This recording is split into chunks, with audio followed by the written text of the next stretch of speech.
Okay, so today we have a meet and greet, and the objective of this lunch and learn is so you guys can get to know Chris Sell, who is our new assistant superintendent, or not assistant, superintendent.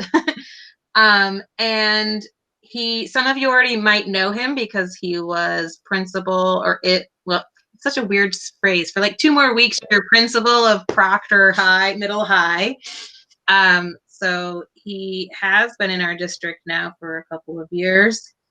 But we also recognize 7 other schools don't know you quite as well. So we wanted to make sure we gave a space and time for you to introduce yourself and for us to ask some questions. And the coaches here, we have a list of questions that we want to ask you, and then we're going to save some space at the end for anyone who wants to ask any other questions they may have, and kind of go from there. So are you ready for this? Sure. So I think I'll start with a question, and then how about Corey? We'll go with a question, and then Jenny, and then is Al here? I can't see everybody. My Google Grid is now. Al is here. Hi, Al. And then let Al we'll kind of do this round robin sort of thing until we run out of time or we run out of questions. So. All right. Sounds good. Okay. Are we ready? Yes. Here we go. So what brought you to Vermont, and how long have you been here? Well, first, this is my second full year in Vermont. And the reason why we came to Vermont was we've been vacationing up in South Hero for many, many years. I think since 2008, we used to get a lake house right off of right by the Apple Island Marina. And so we go up there for a week at a time, sometimes a couple weeks, just trying to escape New Jersey, which a lot of people try to do on a regular basis. And I think with each passing year, we just were saying to ourselves, we like it up here. We enjoy, being up in Vermont. How can we make this more of a permanent thing? And I think finally in, 3 years ago, as we left, we kind of said, well, let's start to kind of, take a look at things. And I was in Hoboken prior to this working, and I called my wife and I said, I think it's time that we just start looking. And so it was in January where we started to make the transition. I started sending applications, and then West Rutland and Proctor had positions that were open, and I had an opportunity to interview for both at the same time, which is unique. I've never sat in a interview room for 2 positions at once with, I think it's 20 to 25 different people from both schools. And then I had the luxury of choosing which school to work at, which was a difficult decision because I had less than 24 hours to make a decision. I didn't really know a lot about the 2 schools, but I think at the time I chose Proctor, just, that it was, in my eyes, any better than West Rutland. It was just at the time a better fit for me coming from a high school setting. And I do think working from a pre-K through 12 and trying to get to know Vermont and everything else just seemed a little bit daunting at the time. So I went with Proctor, and I've enjoyed it ever since. So, and currently we live up in Cornwall, just about 35, 40 minutes north on Route 30 from, so that's why we're here. We love it here. We enjoy it here. And we're very glad to be here. So. I have to say South Hero has the best maple creamy I've ever had. There's like a little country store with like a little tiny petting zoo and a food truck. Do you know what I'm talking about? Yep. Okay. Yes, I know exactly what you're talking about. We take our daughter there. Yeah. Yes. Yep. You can rent bikes there, and they have, like I said, the petting zoo. Yes. So that we used to go there often. So if you guys haven't done the Burlington bike path that goes all the way to South Hero, it is fantastic. You should do it. It's a lot of fun. And then pedal to that store and have a maple creamy. That's right. I do believe the causeway is closed this summer, though, so it'd be difficult to do. So yeah. Oh, okay, that's good to know and sad at the same time. Okay. All right, I'll let Corey. Okay, so you have visited for many years and now live here. What do you love most about Vermont? I think the outdoors. I think living in Chicago for many years and then moving to New Jersey, I think there are a lot of positives to being in more of an urban environment. You had a lot of access to a lot of different things, but I think, it'd take me an hour and a half to drive 10 miles in New Jersey. And I think I just finally hit the wall. I just think we've always enjoyed, kayaking, hiking, trail running. My wife and my daughter ski. I don't. I grew up in the Midwest, so you didn't really ski in the Midwest unless you had a lot of money. And my family said we were a middle-class family, so we just didn't have a chance to ski. So, but my wife and my daughter are avid skiers. So just to have access to the outdoors and at the end of a tough day, I could just sit there, just throw the kayak on top of the car, and 5-minute drive, I'm paddling. So it's been great. It would have that same access in New Jersey. So and the people here have been very fortunate. Even though I've been told many times I'm a flatlander. I always be a flatlander. So just accept that, and I guess that's fine. So I'm a flatlander. So.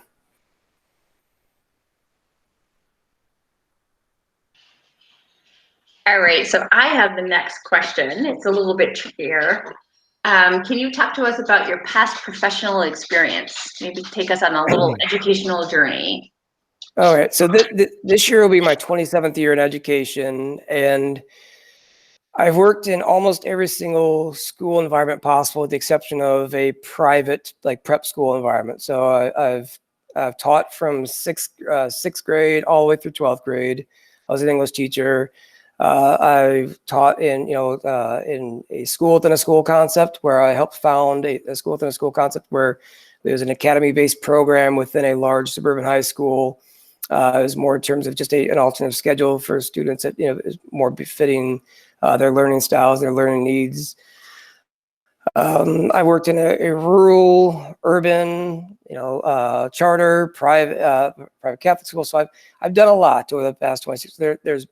I used to always say there's a lot that I haven't seen until COVID hit, and then that just kind of threw for a curveball because I didn't really ever expect that. But so yeah, it's been an interesting journey so far. But like I said, I worked in a variety of settings. It's been great. I've been an assistant principal, and now in a couple weeks I'll be a superintendent. So.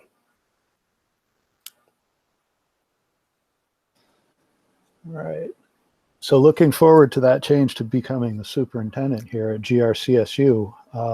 What are you most excited about for the GRCSU? I think we have a lot of great people and great things going on. And I know that I sat with Jenny and one of her committees, and I said that's one of the things that we continually have to look to do is continue to promote the great things we have going on in this SU. I think, negative sells, and I think, we look at people highlight some of the struggles that we might have. But I think the positives far outweigh the negatives. And I think what I'm looking most forward to is working more closely with other schools, other individuals to continue to grow the SU, grow the schools, as well as to highlight some of the great things that we are doing in this SU. Okay, so changing gears a little bit. We hear you were quite a soccer player in school. So what life lessons did you take away from that experience? Well, that was a very long time ago. First of all, let me preface that. So just, I think there are staff members who were born after I graduated from college. So just, date myself now. But yeah, I played Division I soccer at DePaul University. And I think one where I don't talk a lot about it because it was really a very, like I said, there are a lot of things that I enjoyed but I've done a lot of things since. That as well. But I think as with any sort of involvement in a team sport or a club or an activity, there are lessons to learn. I think the biggest thing is just, dealing with adversity and dealing with change and pretty quickly. And I look at, when I first agreed to become superintendent, we hadn't closed schools, we hadn't COVID, and then this craziness takes place. And I do think some of the lessons I learned from athletics, just in terms of being adaptable, be willing to work well with others. And you'll find that I'm not I don't really believe in a dictator. I don't have a big ego or anything. It's like I really like to work with other people, other parties, because I think that's it's important to figure out a solution. I think that's part of that team concept where you have to work with a large group of individuals to figure out a solution and to be successful.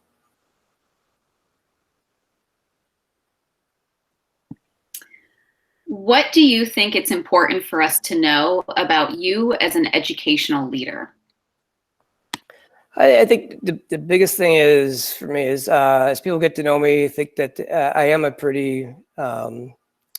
I am an easygoing person. I am very approachable. I do seek out people's opinions. I do take what they say into account. It is very important to me because it said that I don't.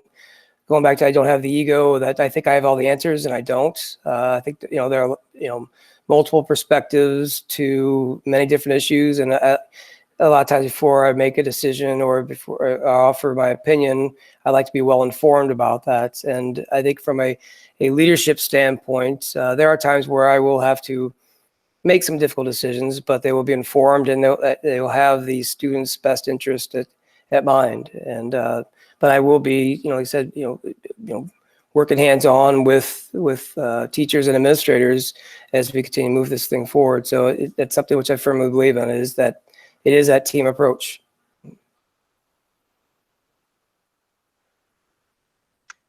All right. So, Chris, you talked about that you lived in Chicago, you live in New Jersey, and now you live here. So we've got to know, deep dish or thin crust?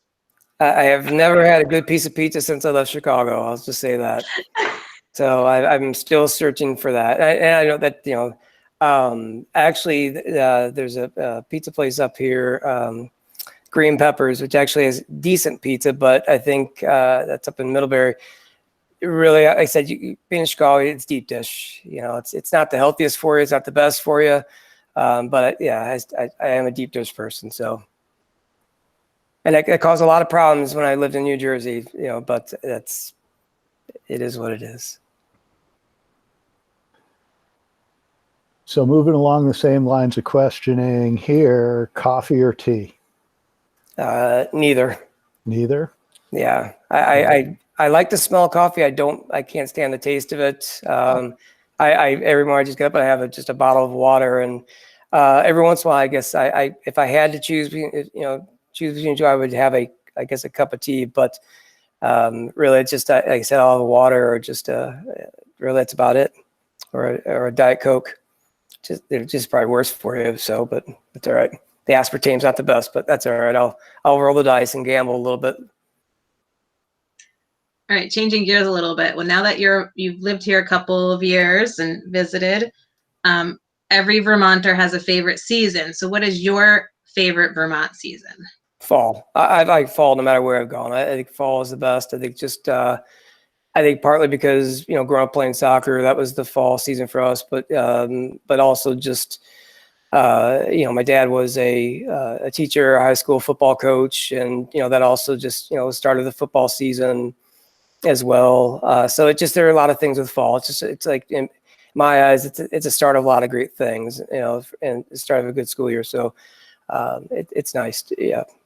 And fall up here it's beautiful. So, but I've heard that a lot of Vermonters don't like fall as much because all the leaf peepers come out, and so they clog up Route 7 and Route 30 and make things problematic. So that was a big thing too. I was very proud when I got rid of my New Jersey plates. I finally had a Vermont plates that I wouldn't get the nasty looks from some locals, so I could pretend to be, at least I'm driving around in a Vermonter when I'm really a covert, low-key Flatlander pretending. So, You are a true Vermonter then. We all complain about that. So, well. So as we're moving into summer, teachers are always looking for a good book, a good podcast. So either, or you can answer both, what's the last book you read or listened to, or what are you reading or listening to now? Well, the last book I was able to read, I have a stack of books that I want to read that for each year for my birthday or for holidays, I get books, and I have all the best intentions, but then things take over. So right now I'm currently reading a lot of statutes, a lot of material, just, there's a lot of information obviously related to COVID-19, but I guess the last book that I was able to get through was The Devil in the White City. which is about the 1893 Columbian Exposition in Chicago. So I do like historical fiction and nonfiction. So it's kind of how I take a break. So, and then summer reads, I would love to think that I have time to read this summer, but I don't know if that's going to be possible. I think I might have a couple of things I have to get through this summer. So, but fingers crossed, I might be able to get to a book or two. So I'll let you know. And I did hear you guys are talking about having a book club, so I might have to join the book club if you guys do have a book club, through the instructor school. So, that might give me a reason to get through a book. Well, hopefully you'll have a little bit of downtime this summer. And so when you do, what is your favorite place to get a creamy and what flavor? We already talked about the one place up in South Hero. Another place in South Hero is a place called Seb's. And the reason why it was Seb's is because no matter if you order a small or large, it's still it's insane how much ice cream they give you. So I've learned that you pay for a small and you still get a large and you save money in the process. So it's pretty good, but that's kind of a far drive. So there is a place here in town, Schaefer's, which my daughter and I will go for a walk and then we'll stop to get a creamy. So, and to be honest, I just like vanilla creamy. So I don't want to say they all taste the same, but they kind of do. That's just a flatlander. So, I mean, that's just, I identify myself. I don't have that refined palate yet for the creamy. So I'll have to work on that.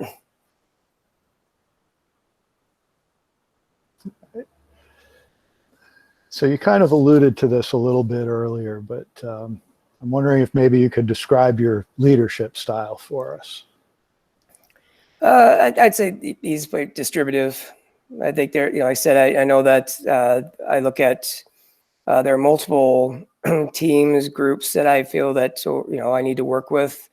And so, whether it be just, central office, admin team, the teaching staff, the instructional coaches, parents, all the above. I do think it's something where, and people who I've worked at the Proctor can understand that, I do seek out regularly input, and there are times where we can collectively make a decision about something, or there are times where I will, have to make that decision. But like I said, a lot of it really is that distributive, where I do believe in working with other individuals in making decisions, moving things forward. Because I think it's easier to move a vision forward when you've involved other stakeholders who've been a part of that process, who feel vested in that, and feel, so if we're going to continue moving the SU forward, I think it's important to involve all stakeholders in that process, so that they feel as if they've had some say and they were a part of that. And I think it's easier to move things along as opposed to just one person's vision and dragging everybody along, which I don't think is the best way to go about things. So. Okay. Turnips, yay or nay? I will never look at a turnip the ever same way again. I hate turnips before. I hate them more now. So no, turnips no. Share those who don't know. Yeah. The inside joke. Yeah. So when 2 summers ago, when I first, I was driving down, I saw that they decided to redo Terranovich Field, and so when the grass started finally kicking in, I guess that what happened was there was a problem with the seed mix. And so they had used something that they used for a deer patch. And so we had turnips growing all over our athletic field. And so people were pretty upset with that about it. And so we had to quickly address the problem. But that was, I think it was in the Rutland Herald or some other newspapers where they're mocking, the turnips on our field. And so, yeah, so it's a, yeah, I like I said, I didn't like turnips before, so, but I really don't like them now. So I'd rather not see a turnip ever again. That's okay. I can go through my whole life without ever having a turnip. I'm good. Well, thanks for humoring us on that. Yeah, no problem. So. Okay. We know there are a lot of unknowns about the future right now. Mm-hmm. Moving forward, how will you communicate with and engage GRCSU staff in conversations about the important work ahead for our district? Well, I think it's important, one, for the communication piece, that, on a regular basis, whether it be bi-monthly, monthly, it just depends on I don't want to communicate just for the sake of communicating, because I do think you can have an overload on that. But I do think regular communication during the summer is going to be very important for both the teaching staff as well as the community. Just give them an idea in terms of what we're thinking, where we're heading, because we know that with each news conference, we cross our fingers and hope for the best, because we don't know what's going to be thrown our way, and things are going to evolve and change over the summer. So it is important for us to, communicate these changes and how it's going to inform what school may look like in the fall. I do feel it's very important to involve, the teaching staff in with that. So therefore, we have set up task force in which we are asking representatives of different, the elementary, the middle, high school, special education, paras, admin team, on those lines, just for input, and as well as being area viewers with that, because I think we're looking at 3 different scenarios for next year, potential scenarios. But I think as we look at the middle scenario, the hybrid, where it's like we're back in with restrictions, there are a lot of logistical concerns that I think where we have to involve a lot of people in that process of helping us kind of troubleshoot that. So, but like I said, staff will be involved in one way or another, and everybody will have an opportunity for input, whether it be through a survey or volunteering to be part of a committee, or just an email or a phone call.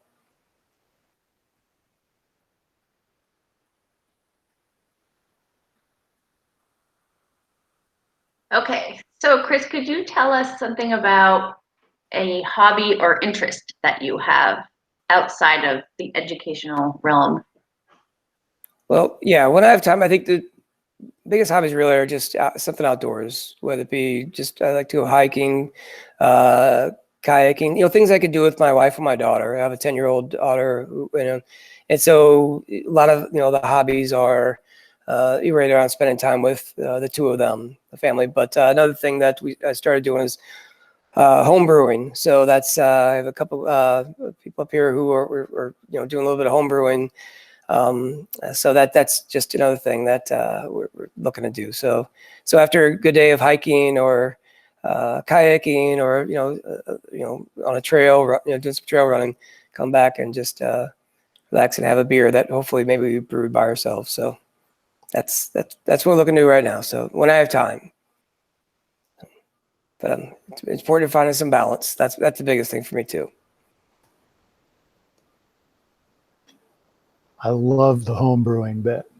I've got a dry Irish stout and an English brown ale sitting over in the corner waiting for me to get going on them. So, well, it's unfortunate because there are a lot of high school kids I could ask for help with because there's a lot of science and chemistry involved in this process. But I don't know if that would be the best thing if I involved high school kids to help me with my homebrew operation. Yeah. I might get in trouble for that one. So we'll have to figure out other ways of doing it. right.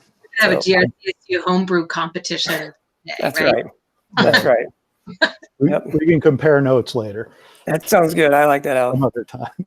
All right. Given that, and I know you've talked about the COVID crisis a lot, is there something else that you personally will be working on over the summer?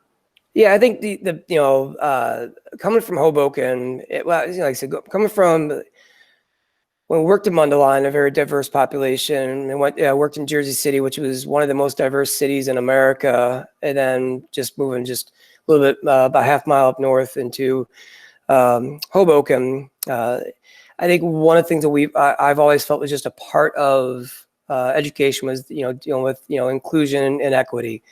And I think one of the things that as we found out this spring, I really want to look at revisiting our equity policy here on the SU, looking at anti-racism. We're looking at implicit bias.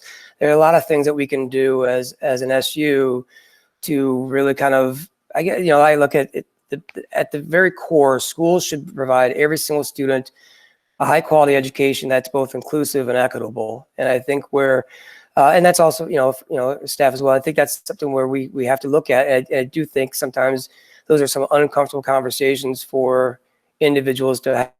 I said education has always been about when a student walks into that into our buildings, that they feel well, feel safe, even a quality education. And we have to just make sure that we have policies in place that continue to promote training at all levels, from myself all the way down, because I'm, important part of this process, and I think that's an important thing for us to move forward over the course of the summer. Be intentional as we, looking at what's an equity policy from the SU.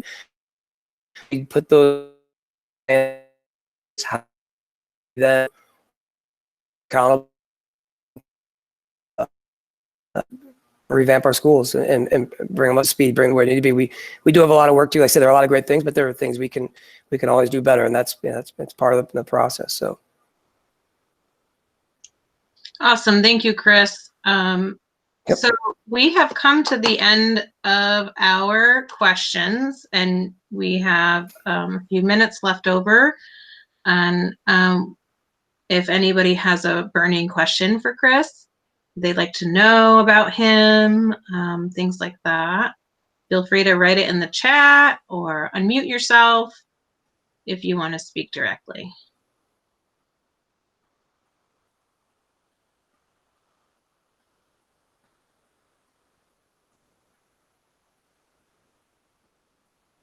Or if you want to raise your hand, I can call on you. Okay, looks like we answered all their questions for them. nice job. Awesome. But I feel like you seem like a pretty open book and oh, Lena's just doing a little emoji. Woohoo. And I'm sure you wouldn't mind if they reached out to you personally. Okay. No, that's fine. Awesome. Yep. Yeah, it's just Christopher.sell@grcsu.org. So Perfect. It's full name. Perfect. Yeah, and I go by Chris. Everything is Christopher. You can just call me Chris. So that's fine. So great. Yeah, I just want to say thanks. I think Linda just popped it up as well, but I just want to say thanks to the team for putting this together. I do appreciate it. It would be much nicer to do in person, but I know the situation, this was the next best thing. But thank you for reaching out and offering to do this. I do appreciate it. I look forward to working with each and every one of you. So getting to know you guys. Awesome. Well, thank you everyone for joining Lunch and Learn today, and I hope you have a wonderful afternoon. All right. Thanks everyone. Take care. Have a great day. Yes. Bye. Thank you.